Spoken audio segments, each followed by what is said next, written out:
It was just another quiet afternoon in a small-town diner when a black man walked in and took a seat at the corner booth. Wearing a faded military jacket, he ordered a modest meal, just a coffee and a sandwich.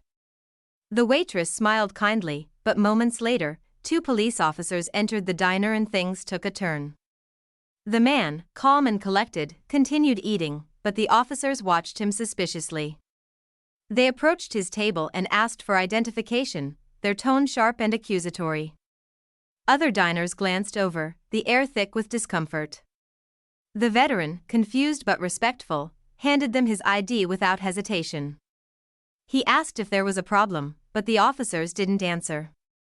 They questioned him about loitering, about whether he could pay for his meal. They demanded to know why he was there, and if he was harassing anyone. He said nothing more, just sat quietly, sipping his coffee.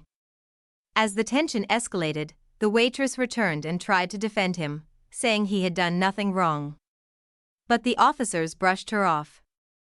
One of them even chuckled, saying, "People like him always have some story." It was then that the veteran slowly reached into his jacket pocket. The entire diner went silent. The officers tensed, hands inching toward their weapons. But what he pulled out wasn't a weapon, it was a photograph. A torn, slightly weathered image of him in full military gear, standing beside his platoon in Afghanistan. On the back was scribbled in faded ink, "For bravery and sacrifice, thank you for your service." Suddenly, the mood shifted. One of the officers stared at the photo, then back at the man's face, realizing he had seen him on a local news segment months ago.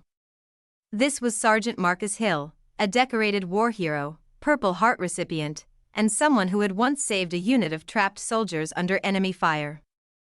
The silence in the diner was deafening. Embarrassed and visibly shaken, the officers mumbled a half-hearted apology before quickly walking out.